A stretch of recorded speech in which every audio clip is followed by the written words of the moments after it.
Now, it is my privilege to lead us in a long-standing tradition. Since 1989, HFTP has recognized outstanding individuals who have propelled the hospitality industry forward through their contributions to the development of application of industry-relevant technology. The International Hospitality Technology Hall of Fame is HFTP's highest level of recognition in the area of technology. Past honorees in this have been true visionaries who have changed the way. The industry responds to challenges, enhancing guest services, and improving management tools. Hall of Fame members are nominated and selected by their peers as representing the best in innovation and application, and as leaders of their profession. Since 1989, 51 individuals have received this honor, and today we welcome 52 and 53 to our ranks. Ladies and gentlemen, I am pleased to recognize Mr. Mark Heymann and Mrs. Sherry Merrick as the 2023 inductees to the International Hospitality Technology Hall of Fame. And I'd like to begin this afternoon's recognition by congratulating, firstly, Mark on his Hall of Fame achievement. And now I welcome Ken Heymann to introduce Mark Mark Heymann. Let's give a round of applause to Ken. Thank you.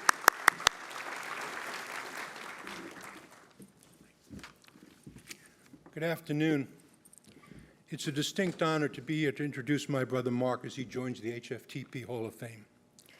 When I think about Mark and Unifocus and try to sum up his influence, one key characteristic that impacted everything he did came to mind. In a word, passion. Passion for our product and technology. What Mark aspired to accomplish touched everything. When we first started the company, promoting labor management technology was a pretty foreign concept. Using a computer to figure out how to better serve customers and be more flexible, too alien. But Mark believed, in fact knew, that he was envisioning the future and that one day most companies would use technology to plan labor and schedule employees. His passion for people. It wasn't enough that our clients just used our software. He wanted them to use it well and understand it. And that passion extended to the people he worked with. He never wanted to have an organization that didn't care about the people he worked with or the companies we worked with. Lastly, passion for innovation. Everyone in technology knows that if you're standing still, you're falling behind. It's not just a shop-worn cliche.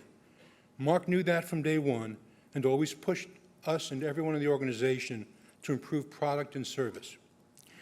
Whether it was developing touchscreen time clocks or starting to develop mobile technology in the early aughts, Mark was always interested in what the next generation of technology could bring.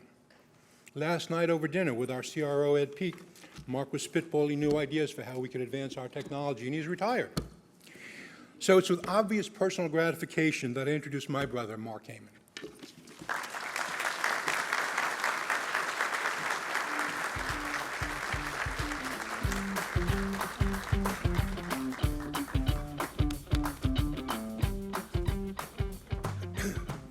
Good afternoon, or early evening.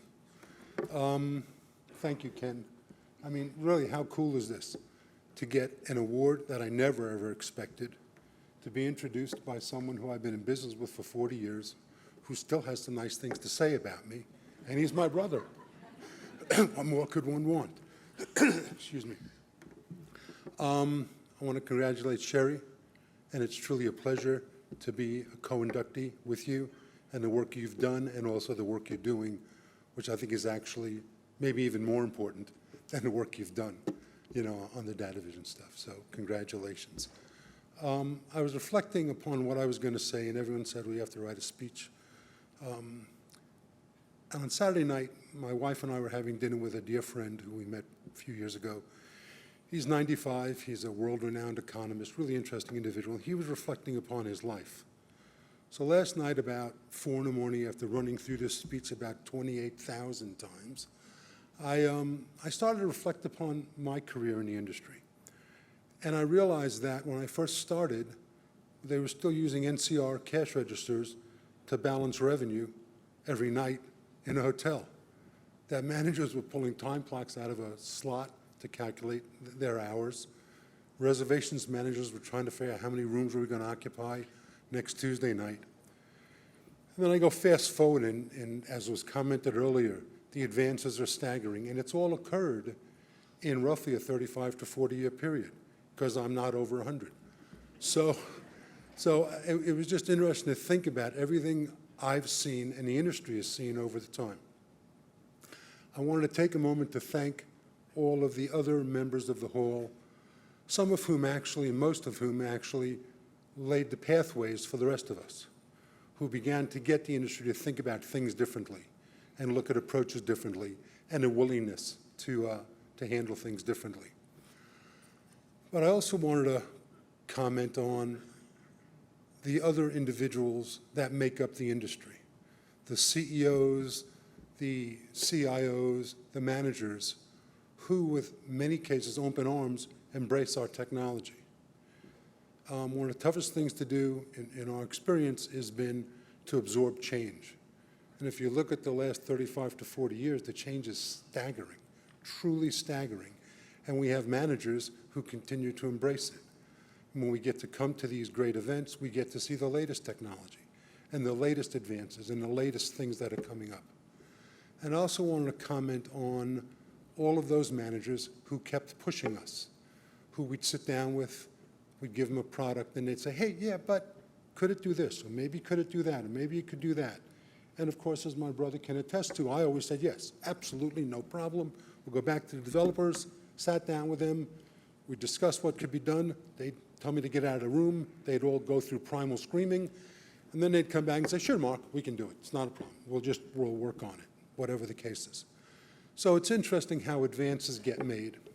And I did want to comment on, as Ken said, all the people that have touched my career, the managers, general managers, many of whom have remained dear friends of mine over years and years, but also the team we put together and the individuals who actually make the technology work.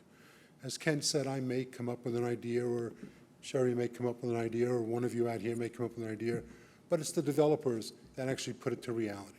And I think they deserve a great round of applause, because they're the ones that truly make the technology effective for the industry to work at. And lastly,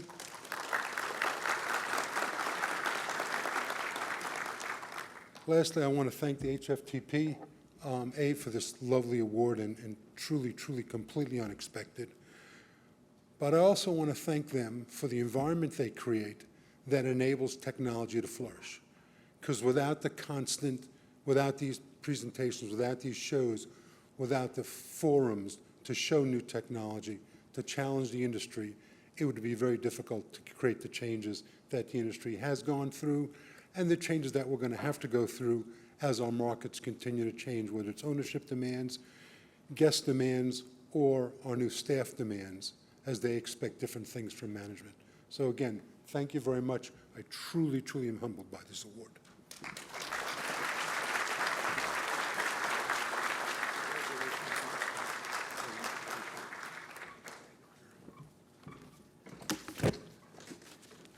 Oh, that was wonderful. Congratulations, Mark. And so beautiful how you credit those that have helped to pave the way and to share your journey with you. It is now my pleasure to congratulate my friend Sherry on her Hall of Fame induction. And for this occasion, I've invited 2019 Hall of Fame inductee and Sherry's husband, Sudarshan Shari, to introduce her to the stage. Sudarshan?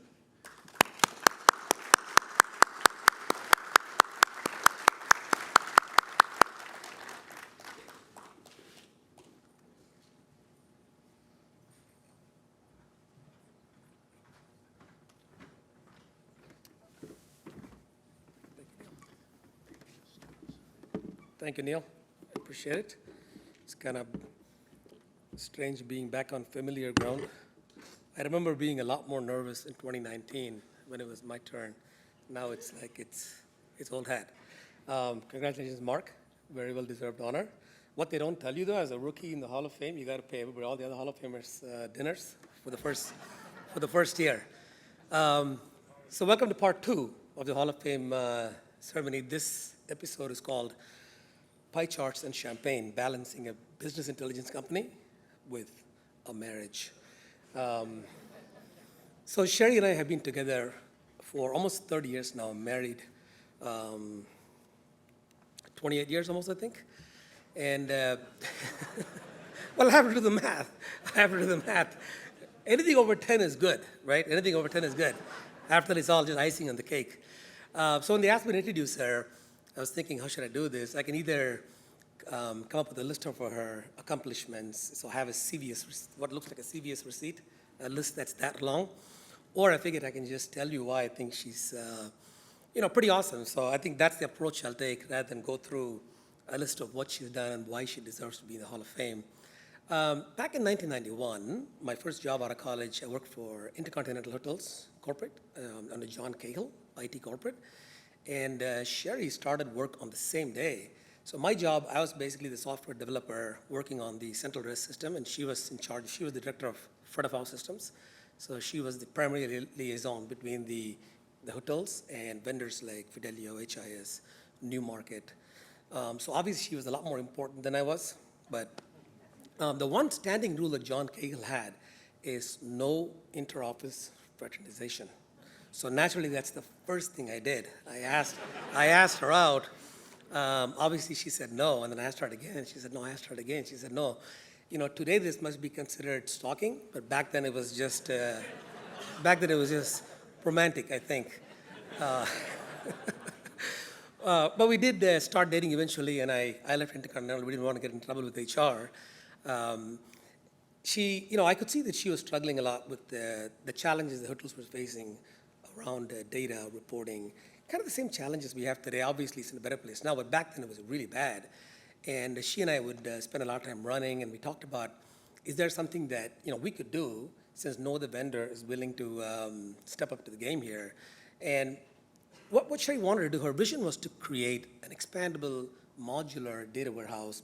Well, it wasn't called business intelligence back then. It was just a reporting data warehouse. But she had very specific ideas. She said the system had to be expandable, it had to be modular. It cannot be canned, right? So the users had to be able to customize the what they're looking at on screen. It kind of sort of made sense, but of course now I realize what she was having me create was self-service business intelligence, which obviously is the backbone to any organization today. But back then, reporting was good enough. But I think Sherry was advanced enough that she knew that a basic reporting system was not going to get the job done, so it had to be something that's expandable, modular, had to work for the general manager, had to work for housekeeping, had to work for hotels, resorts, the works. So we started Data Vision. She left Intercontinental, and then we started Data Vision together, and I wrote the system, but she, again, designed the whole thing. So that's kind of how we got started. But over the next 10, 15, 20 years, I watched as Sherry transformed herself from corporate employee to bootstrap entrepreneur to CEO of a small but growing company. And over time, we grew that company from 2 people to well over 50, 60 people. And watching her sitting through, and of course, in the early days, she was doing everything from finance, HR, legal, project management, customer relations, the works. And then as the company grew, obviously, some of the roles she gave away.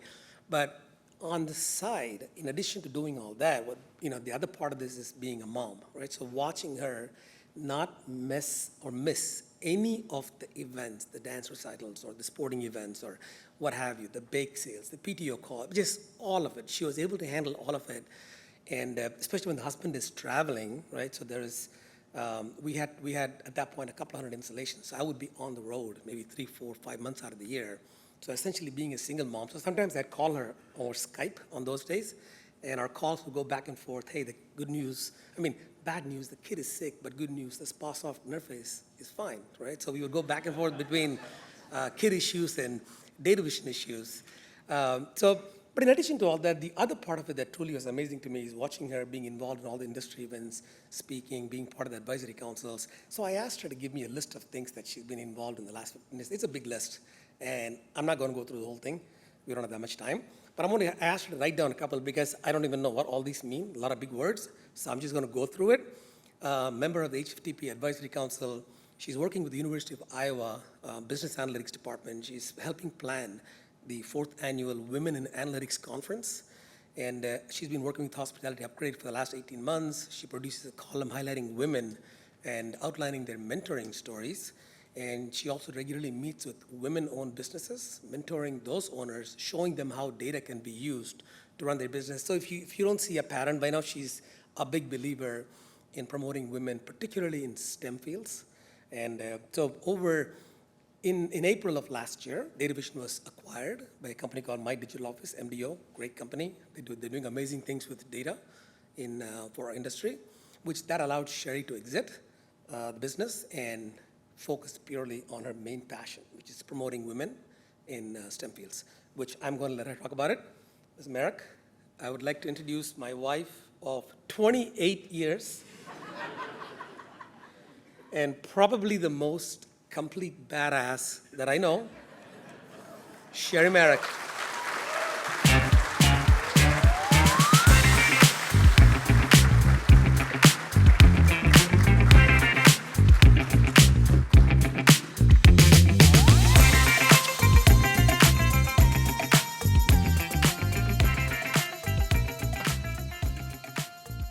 Well, thank you.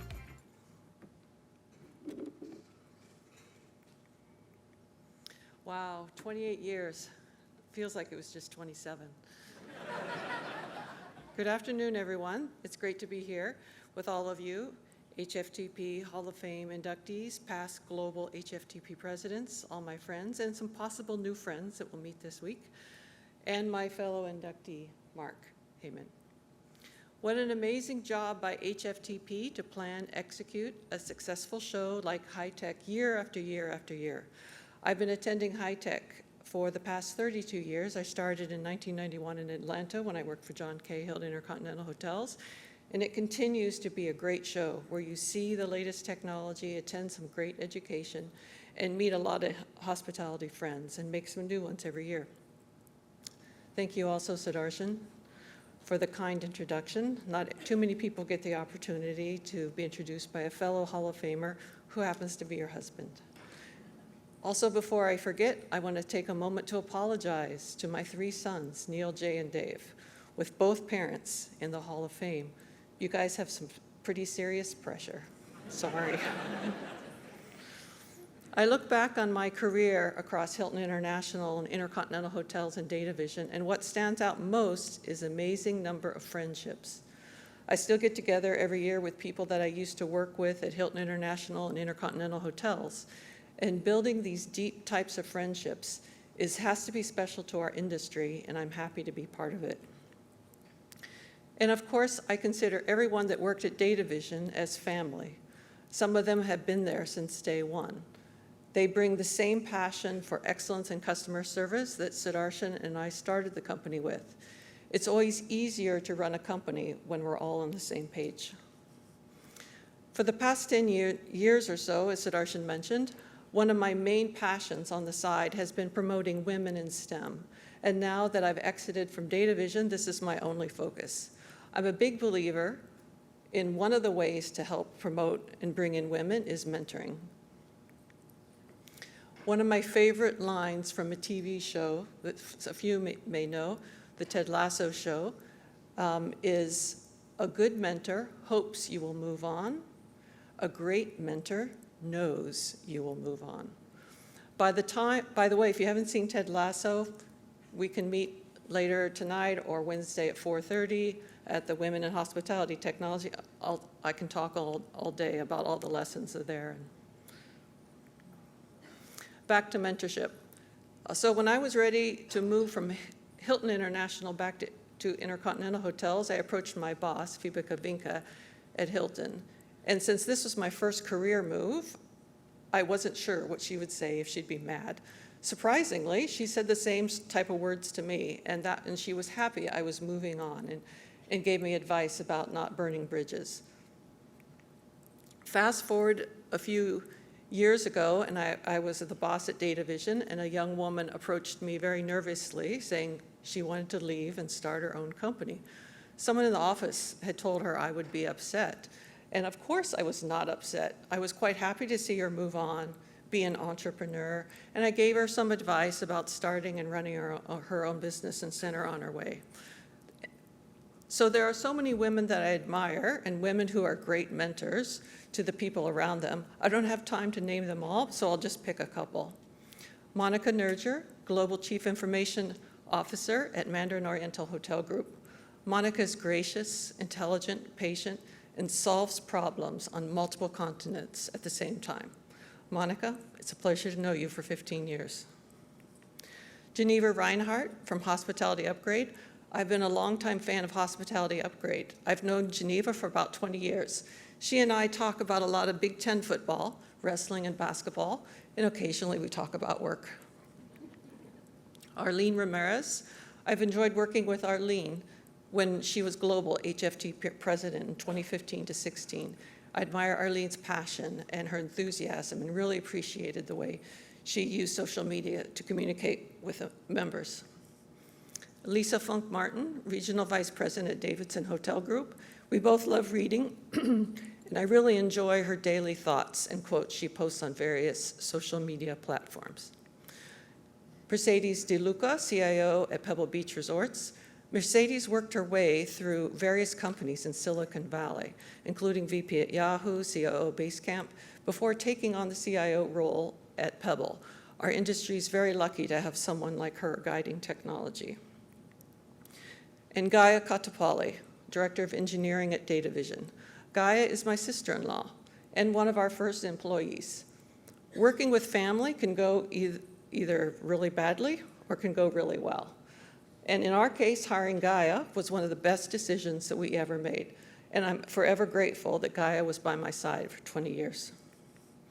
There are many more women that come to mind. I'm just going to mention them very quickly. Julie Barter, Anya Lucha, Diane Essner, Cindy Estes Green, Shannon McCallum, Yvette Vincent, Sophia Bagliani, and there's more. And of course, I've been very fortunate to receive a ton of support from a lot of smart men. Todd Wood, Frank Wolf, Lyle Worthington, Rich Siegel, Darren Pinkham, Andrew Arthurs, Bob Bennett, John Cahill, Joel Seberg, Terry Price, and the list, I do have more, and I apologize if I forgot, and I wanted to put your name in there. Also, I wanted to extend a big thank you to all the men and women who work together to actively support and champion gender and equality initiatives. One last thing. As you can imagine, building and running a company and a family for the same time it's not easy to do this over 25 years.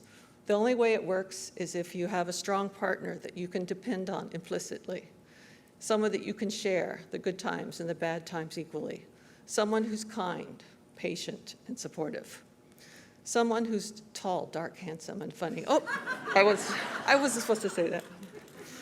I am fortunate that my someone for the last 30 years has been Sudarshan. And from the bottom of my heart, Sudarshan, as a Hall of Famer, I'm not taking out the garbage anymore. Thank you.